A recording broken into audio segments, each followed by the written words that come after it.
You're listening to Clarity on Fire, a podcast for people who know what they don't want out of their life and career, but aren't sure what they'd rather be doing.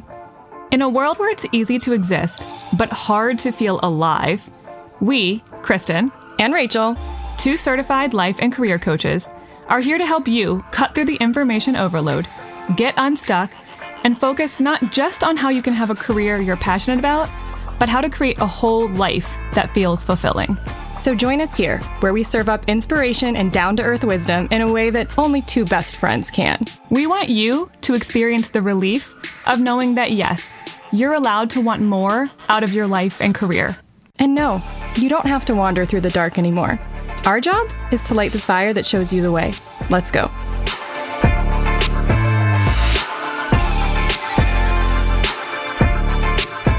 Hello. We're back. Part two of our conversation about burnout.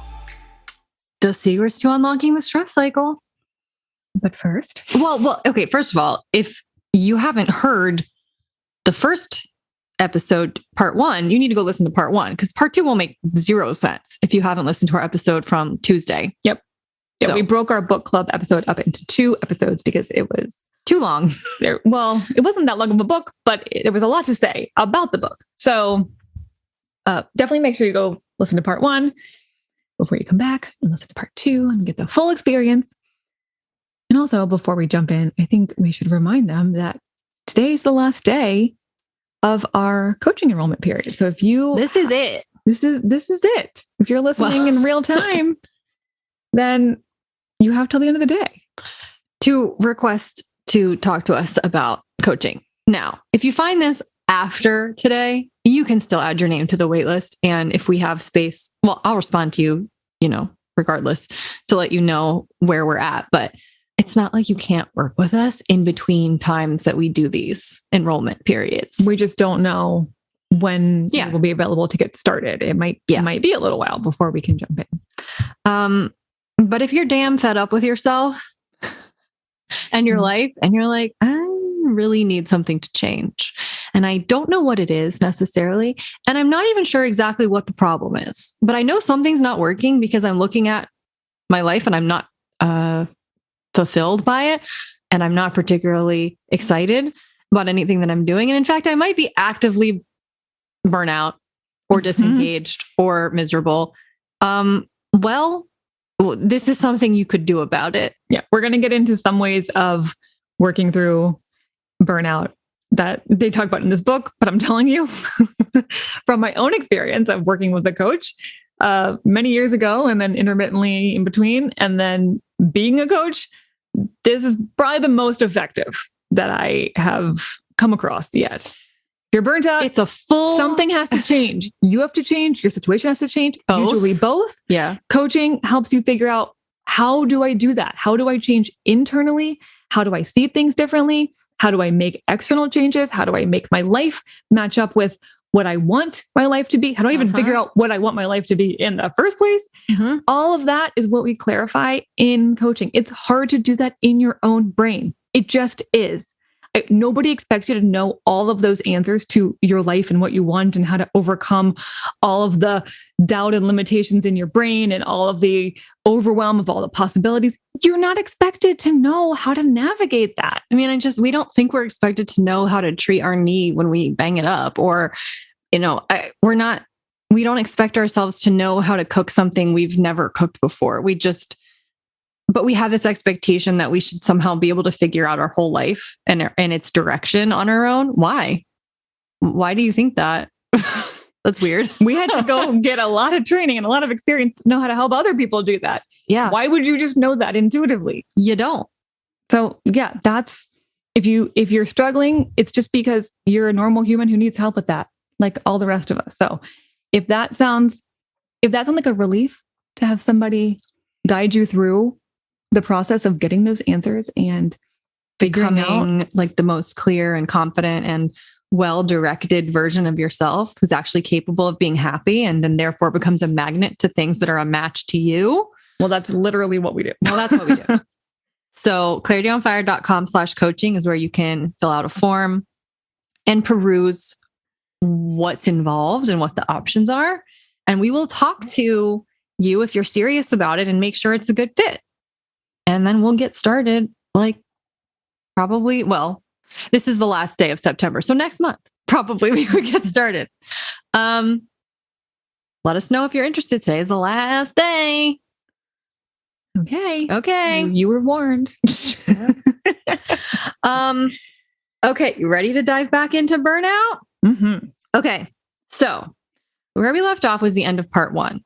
Part 1 was about learning where stress comes from, the difference between stressors and stress, and how to complete the stress cycle, which is the big, almost like silent killer and like the common denominator between so much stuff, chronic ailments and mental health issues and like existential crises. I think so much of it gets down to, I am burnt out, and I am burnt out because I'm not completing the stress cycle. Yep. And where does burnout in and of itself come from beyond just like the science of not completing the stress cycle? Well, why are we so stressed out all the time? Well, and we talked about stressors on a more individual basis. What are some of the things that might be causing you personally stress? Right. But there are bigger overarching things that are contributing to our chronic stress, particularly for women, but really just for humans as well. So there's things that they want to point to say, if these are affecting you, let's just look at the culprits right off the bat. That's kind of what part 2 is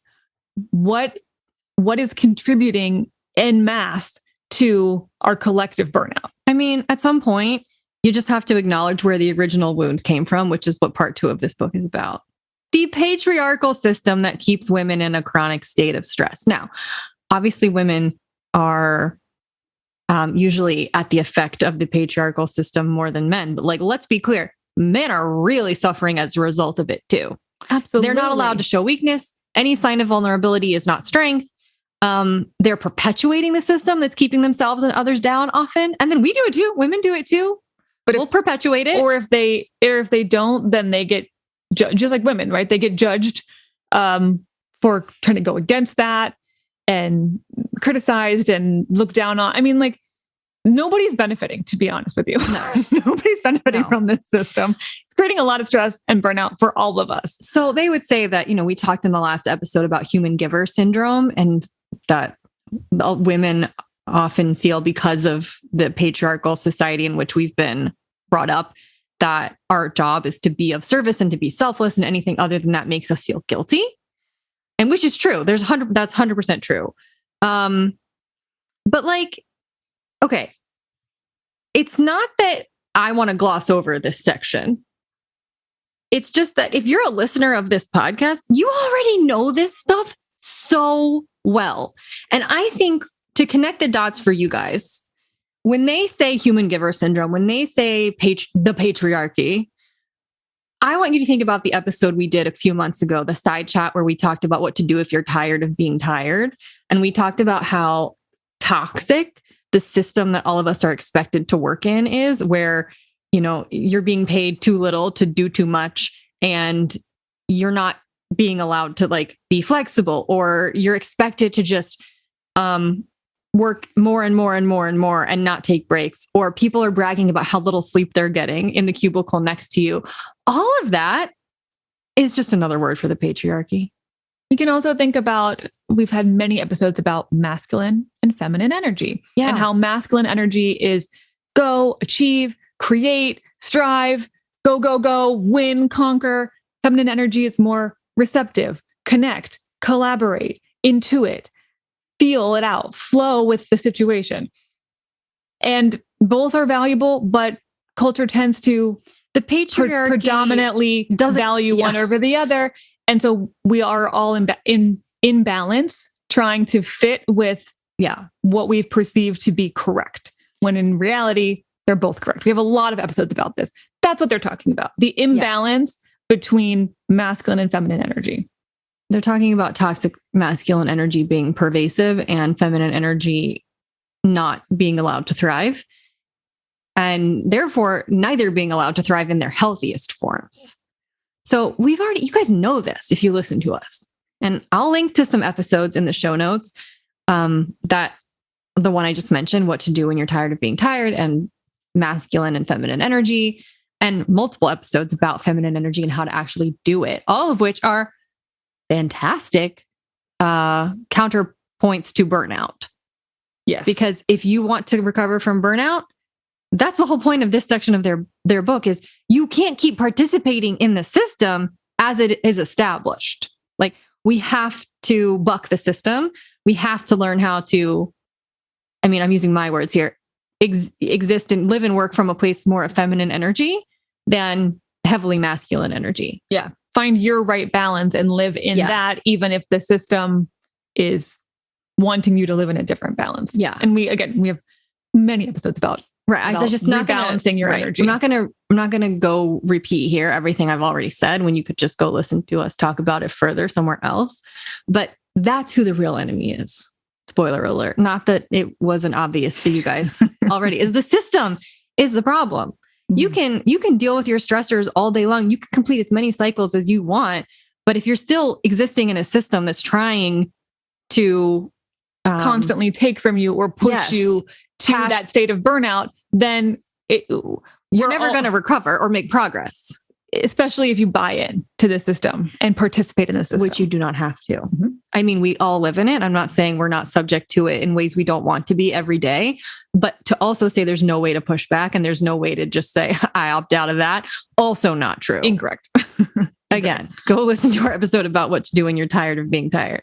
Mm-hmm. But they also talk about, and I think this was worth having just a little detour about, they talk about one of the ways that this toxic masculine energy, the patriarchal crap shows up is in body image, which is another way that we are kept in a state of low energy and burnout is by constantly fixating and worrying about what we look like, which every woman can relate to. Yes. And of course, men do too. I mean, men have body image issues as well. Be a human is to know on some intuitive level that there's some perfect quote unquote standard of body image that we're supposed to achieve and always feeling like you're falling short. Period. So I want to point out a couple of interesting facts about what they call the bikini industrial complex, which is, pretty much just, hi, look as skinny and pretty and toned and whatever as you possibly can. And the bigger you are, the less value you have as a person. Okay. Mm-hmm. I was blown away by this. I have to mention that the origins of the body mass index, the BMI charts that at least all Americans are familiar with. I don't know if they have this in the UK and Australia or, and Asia. And I don't know if they have this there, but we all know what the BMI is. And it's labels like underweight, overweight, obese. The BMI was created by a panel of 9 individuals, 7 of whom were, quote, employed by weight loss clinics and thus have economic interest in encouraging use of their facilities. That's horrifying. If that is not Hamish telling Katniss the system is rigged, right? The system is rigged. Yes. Burn it down. Never. I don't own a scale. I don't step on a scale. If my pants don't fit, I have a problem. That's how I know. And not a problem, just... Now I got to buy more pants. Well, I got to buy more pants. I'm not completing enough cycles. I need to walk some more. I'm feeling all bloated. But I was so angry when I read that. Oh, okay. So this whole BMI thing was just a way to control us and to get us to want to lose weight. Okay, cool. Well, fuck that. So if you go to the doctor and they tell you your BMI is unhealthy, clap back with that factoid. And it's literally just a stupid percentage. It's just and a ratio. That's it. It doesn't say anything about your health at all. In fact, so they're going to get into you've been lied to essentially. So they say you've been lied to about the relationship between weight and health so that you will perpetually try to change your weight.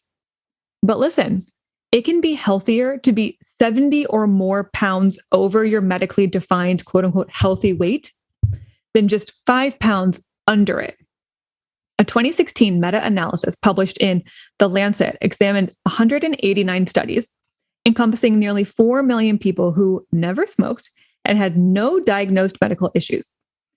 It found that people labeled obese by the Centers for Disease Control and Prevention have lower health risk than those the CDC categorized as underweight. The study also found that being overweight, according to the CDC, is lower risk than being at the low end of the healthy range as defined by the US federal government and the World Health Organization.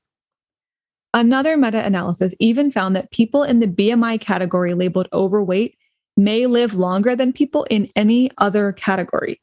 And the highest predictable mortality rate might be among those labeled underweight. Mm-hmm. So this is mind-blowing. We've all been mind fucked, okay, to what we've all been told about weight, that if you are reaching the quote unquote overweight category, then alarm bells should be going off and you should be concerned and you should be monitoring your diet and exercising and on a weight loss program. Yeah. And in reality, the statistics are showing you're probably just fine. There have been multiple times in my life where I have been over the like healthy weight in the BMI and wearing like a size 4. I'm like, how? Right. That makes bitch, how? How? Like it makes no sense. And so there you go. It's completely arbitrary. It's totally arbitrary. It has so much to do with like your body type and the shape of your body. And also the people who created it were invested in you wanting to lose weight. They gave an example of a Olympic athlete who was obese. So strong that she was technically obese because her muscle mass was so dense. Like, okay, get fucked. You know, just I'm sorry. Absolutely. Makes no sense. So they're really big on accepting your body as it already is, which doesn't mean you can't want to change or get healthier or whatever, but that's a different thing than hating your body. Yes. And personally, I think the way they frame it veers a little bit too much into body positivity, which can be tricky. It's not that I'm not for body positivity. It's just, I think that they had this whole little section where they talked about like redefining how you look like as the new hotness. Like whatever you look like, that's hot. And that's, you know what? Great. If that makes you happy and you like thinking of it like that, go for it. But personally, I find it very hard to believe that things that I look in the mirror and I don't like are beautiful. Like I can't trick my mind into thinking I look good when I don't think I look good. Just the way that like I can't tell my body I'm safe when I don't physiologically feel safe. Like they said in our last episode when they talked about completing the cycle, like you can't trick your mind. Your mind can't trick your body.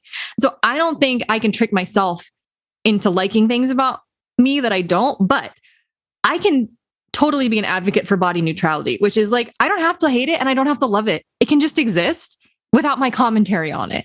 And sometimes recognizing your idea of how your body should look didn't come from you in the first place. It came from some ideal, can make you feel less some attached parent to it. That might have, I mean, exactly. Think about where you get your body talk from too. Right. So sometimes when you look in the mirror and you feel like something should be different and you don't like a part of yourself, just reminding yourself, wait, I didn't decide I don't like this.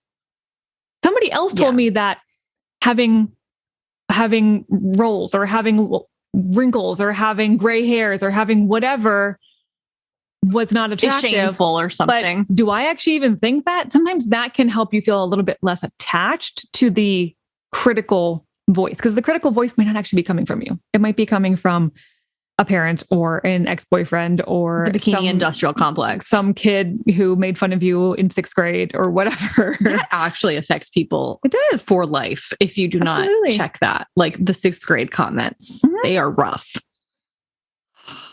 Okay. So that was part 2 of the book, was the real enemy, and remembering the system is rigged. So it's your responsibility as a thinking adult to question the system and to not allow yourself to be a victim to it as much as you humanly can. Yeah. So first, understanding where some of that burnout is coming from and why it might feel so heavy, but also recognizing that your own agency in not having to like be under its thumb at all times. Exactly. And you might need to complete more stress cycles. Yeah, you might. That's just so true. And they talk about that, that again, there's so much of this book we haven't talked about, but they do talk about how, women have it worse than men in terms of just how much stress we're dealing with because we're kind of going against the current.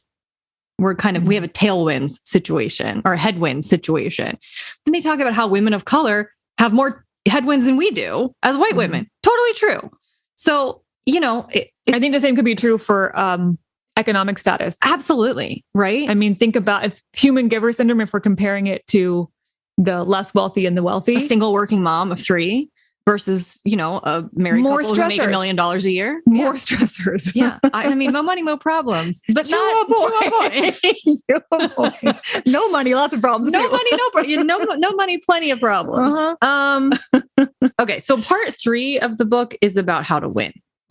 It's about how to go from surviving to thriving. And there's 3 big concepts that they're going to get into in terms of how to win. Right. So the first one is connection, which we'll get into. Rest, big one, really important one. Yeah. And how you think about and talk to yourself. Yeah. There's a lot of what we also get into coaching. Okay. So if you're a listener of this podcast, you have got hundreds of episodes that revolve around how to think and how to talk to yourself. So that's not what we're going to spend a lot of time and energy on. We want to spend the most time talking about what we found most helpful in this part of the book, which was rest. Yep. But they did have a couple of good points about connection. So I am going to touch on that for a second, even though we have also spoken a lot about connection. But I think it bears repeating because I think it's very pervasive, particularly post-COVID, but just generally in our modern world. Loneliness is pervasive. It is. In our modern world in particular, I feel like we think we should be more connected, but we actually end up feeling more lonely. And a lot of statistics prove that out. And I like how they talk about, because this is really what it feels like, loneliness as a form of starvation, which I know you've talked about, Rachel. 100%. I was literally about to quote myself from Forever Alone. Yes, chapter 6, COVID and coughing out. I literally went on a tear about how loneliness is a form of starvation, and I had no scientific research to back it up. And so here I am being vindicated. Feeling validated. Absolutely. They say it literally has the same impact on mortality as smoking 15 cigarettes a day. Loneliness is equal to smoking 15 cigarettes a day. And we know that smoking is one of the most direct indicators of ill health. Yeah. So that's mind-boggling right there. I think if you're lonely, you know it for the most part. Well, let's just reverse engineer this. A lot of people know they're lonely. A lot of people might be lonely and not know it. So they list out 4 signs that you might need to seek connection. And you might not realize that these are signs that you need to be seeking connection. Okay. Yep. One is if you're feeling gaslit. So if you are asking yourself, am I crazy? That is a sign you need to turn to someone you can trust to reality check you. If you're up in your head and you're spinning and you're wondering, can I trust my own thoughts? I don't mean like in a, I'm literally crazy, just in a, well, I don't know, is this work situation that bad? Like, I don't know. Everyone probably deals with stuff trying like to rationalize yourself out of your own thoughts. Right. Trying to kind of diminish your own thoughts and feelings. That is a sign you might need more connection. Also, when you're feeling not enough, essentially being like, I should be able to do this all myself, or I should be able to handle this, or why can't, what's wrong with me that I can't do hard? This. Yeah. That just means you shouldn't have to carry it all yourself. We're not a solo species. No, we are a tribal species. We're pack animals, and you should be able to lean on others. And if you're not feeling like you can, then that might mean you need to reach out more. I would also say if you're not feeling enough in the unworthiness sense, like I'm feeling not good enough. I'm feeling unworthy of love, or I'm a burden. That's absolutely a sign you need more connection. Yep. Sometimes just when you're feeling sad, like let other people potentially create a little bit of a light at the end of the tunnel for you when you're not having an easy time doing it for yourself. Again, because, and they'll talk about this, because human giver syndrome would have us believe that we are a burden to other people when we have needs, because we're not supposed to have needs. We're supposed to help other people meet theirs. We're supposed to be happy and positive and helpful all the time. And when we're sad, we're a burden. No, when you're sad, you need your people. The last indication is when you're boiling with rage. Don't be afraid of your anger or believe that other people will be afraid of it. My anger is so liberating. Remember how we did an episode called the anger infomercial? That was a fun one. That was really fun. It's also very telling. It points to some really helpful truths about yourself and your situation. But yeah, you might need to process it with other people, or you might need to vent it out. Yeah, anger with your people. Yeah, anger can be very clarifying. But the ability to seek people out when we're feeling crazy or not enough or sad or enraged relies on our ability to trust somebody, or hopefully more than one person. But trust relies on authenticity. And if you're being discouraged or don't feel comfortable being authentic, and therefore, it means you can't connect with anybody, right? Like, if you either because of human giver syndrome or whatever, feel like I can't be myself, I can't show people this, it's not appropriate to show people this, then you don't get to connect and you don't get to alleviate your loneliness. Mm-hmm. So you can't win. You cannot make progress if you cannot connect with other people. Yep. And they did say sometimes there are situations where you can't just be your most authentic self in that exact moment. But in that case, you need to then go be your authentic self with somebody else. So if you're in a situation where you're like, I probably shouldn't vent out my boiling rage to the board of directors at my kids' PTA in this exact moment, maybe afterward I call my friend and I get my boiling rage out there where I can be totally myself, right, unfiltered. So you got to be able to get it out somewhere with your people. Yeah.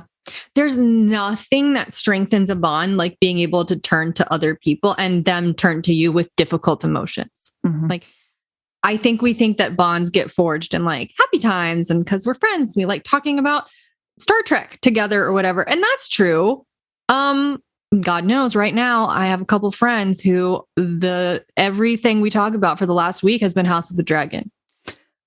It is Daemon Targaryen 24/7. Matt Smith, you are a gift to us all. But like also those same people I talk to about their deep relationship woes and the hardest things they've ever been through in their life and their trauma with their mom. Like it's a both and. Yes. And I do the same. And without that, there's not the real connection that is actually the cure for loneliness. You got to be able to go there in the highs and the lows. And in order to do that, you have to feel safe enough to be fully yourself. Okay. Let's talk about rest, which is absolutely by far my favorite thing to talk about. I mean, just the fact that they have a whole chapter on this justifies all the science. And they give a lot of science too, to value like that rest. I mean, the fact that we are so, there's so many judgments around rest. It's anger inducing. Yes. Yeah. We've gotten so far away with being in tune with our bodies. I mean, even when we need rest. This is like revelatory. Like the fact that any of this is being presented as revelatory is very anger inducing for me. And I need to go complete a cycle right now. But the truth is that like I couldn't not talk about this because I have very recently coached people around feeling guilty for sleeping. Yes. So I'm like, or resting at all. Sleep is the most direct version of it, but rest comes in a lot of forms. Well, let's talk about that because they say rest does not necessarily equal sleep. So they first talk about active rest, which just means giving your brain a break. So this can be as simple as just, okay, I sat down and I did focused work for a couple hours, but then I went and did laundry and dishes for a while. And then I went back to doing my work. This is very much what we did in our book club episode a year ago about the book Effortless by Greg McKeown, which is about doing less in order to achieve more. Mm-hmm. I would really highly recommend that book. Essentially, you're not a robot. You can't just go. There are diminishing returns to activity and you need long periods of inactivity to be a functioning person. Yeah, so they call that active rest. You're not actually sleeping, you're not unconscious, but your mind is resting, maybe your body is resting, and you give yourself strategic breaks, and that counts toward the overall amount of rest you're getting. Mm-hmm. They gave an example of one of them, I can't remember which one, writing a novel while writing this book because it was like a form of mental rest to go from the science book to like just like a fantasy novel. I was like, okay, that sounds crazy, but you do you. Like very ambitious, but okay. But she actually like wrote a whole book while writing a whole book. And I was like, Okay. I mean, That's not my version of rest, but okay. To each their own. But the point is that mental rest is not idleness. It's necessary for your brain to have processing time. And the whole notion that you can or should be productive 24/7 is bananas and absolutely the product of unhealthy masculine energy permeating the system, AKA the patriarchy. Like, just that's it. Point made. Okay, so we talked about rest in general, but we do have to talk about sleep in particular because sleep that's is queen. Yes, that is the overarching factor of how much rest are you really, really getting. Nothing compares to sleep. So just a handful of really helpful, amazing factoids about sleep. Okay. Poor sleep is a better indicator of type 2 diabetes than lack of exercise. Wild. You never hear about that. I've never once in my life heard about that. Nope. No research that you hear about connects sleep with diabetes. No, you don't hear that. That's wild. But it should connect sleep should be connected in a study to every ailment, because if you're not getting enough rest, your body not recovering. You're not recovering. Yep. You can't heal from anything without sleep. All of your studying and practicing and working means nothing.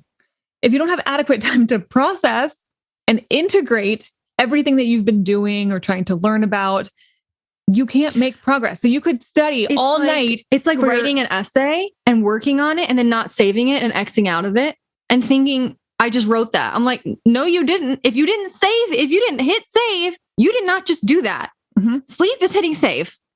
Yep. So if you're preparing late into the night for a big work meeting and then you get like 2 hours of sleep, you're completely negated unprepared. All of your You're completely unprepared for the meeting. Doesn't matter what you did. You would have been better prepared to spend 30 minutes preparing and then sleeping for 8 hours. 100%. Crazy. Okay. Do you want to hear something that will enrage you to your core? Yes. Okay. Medical journals in the 1800s said that more than 4 hours of sleep per night was intemperate.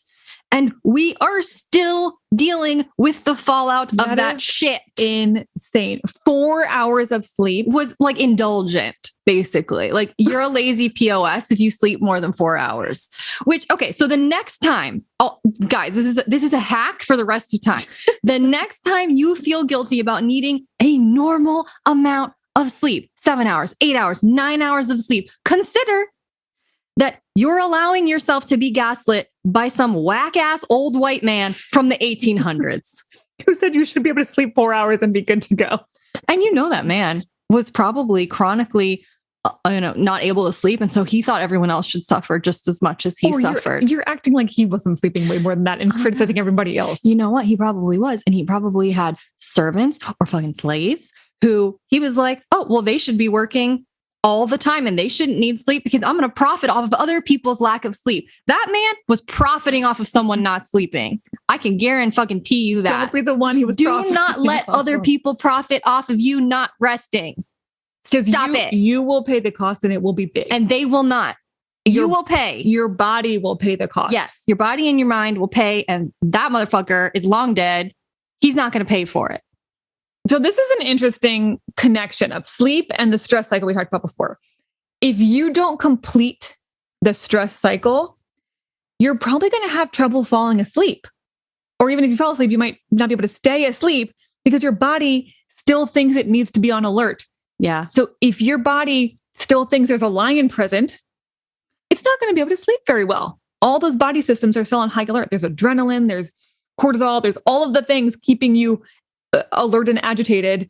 You're trying to sleep. That obviously doesn't work. You need to complete the cycle in order to get a good night's sleep. So if that's something that you struggle with, that was revelatory for me. That might be worth, like, how do I incorporate completing the cycle into each day to complete my day so I can actually sleep at the end of the day? Yep. Huge. Once again, please remember that the value of rest is not to make you more productive. Okay. That is not the point. Now, we are okay with you using that methodology or that strategy to tell your boss why you need more rest time or why you need to not work quite so many hours. Sure. If you need to go to your boss and be like, in order for me to be much more productive, I need to get more rest into my day. And here's all the science to back that up. Great. But we need you to know that is not the goal. Productivity is not the point. You're allowed, rest is valuable without your productivity. And I hope we have hit this point home many times before, that your goal as a human is not to be the most productive. Because again, I'll say it once, I'll say it again. The goal is not to be more like a robot. No. If you feel like that's what you're striving for, we are way off base. Yes. You're supposed to be able to enjoy your humanity. Okay. That thus concludes at least the portion of the book that I took notes on. This was a lot. Honestly, like if I were to zoom out and give you my like grand take of this book, I would say the first part was the most helpful. Like the parts where I learned about stress and I learned how to complete the cycle, that was really helpful information to me. The other chapters, like about the patriarchy and body image and how to talk to yourself and connection and sleep, like all of those were like a good summary of much deeper problems, each of which deserve and have already had written many books about them, right? Like the patriarchy has a lot of books you could read about it. We had a whole book, a book club episode about rest, which I thought was a really good dive into the importance of rest and ways to get better rest and to prioritize it and all of that. And there's many more books on that subject as well. Yeah. So again, a self-help book is not meant to be a cure-all. It's meant to inform you and help you potentially move closer to ideas and actions that can improve your life. But it's not exhaustive, and it can't be. It's only 200 pages. It can't give you everything you need to know, but it can inform you about some of the places where you might be getting tripped up, where you might not realize how to connect the dots. And for that, I think this book was really, really helpful and interesting. And especially for people who haven't been coaches for 10 years, like you and me. Yes. Or people who have been in the personal development world for a while. Again, the first few chapters are going to be the most novel, just because I don't think anybody else is talking about that. I have not heard some of those, the completing the stress cycle conversation anywhere else. Yeah. Everything else felt like a good reminder of things I had heard many times before, but never hurts to hear it again. No. Remind yourself of the importance of rest and connection and all of that. But that would be, I think there might even be a TED Talk. I was trying to Google that before. They probably have. They have a great episode on Brene Brown. Yeah. Where they talk about completing the stress cycle. So you can get that concept even without reading the book. Yeah. You just listened to 2 episodes about us talking about it. You probably don't need to read the book, though there are things we absolutely just did not get into and glossed over. And there's a lot more to the nuance of completing the stress cycle and all of that we didn't get into. But you have a very good idea now. And if you want to read it, now you know what you're in for. Exactly. And we didn't really give any of the examples from like the characters who went through the book. Yeah. And those are really helpful. Yeah. I hope that this will help you complete some of your stress cycles. Some of you might have been building them up. Like, honestly, I have for decades without adequately processing your stress. And so I hope this will give you a new insight and maybe new emphasis on why it's so important to move stress through your body. Physically, there's no way. Mentally, emotionally, existentially. Right at the beginning. You will suffer if you are not completing the stress cycle repeatedly. When I first started reading this book, do you remember how I went for a walk in the woods and I put my foot down and I saw movement right next to my foot and it was a snake.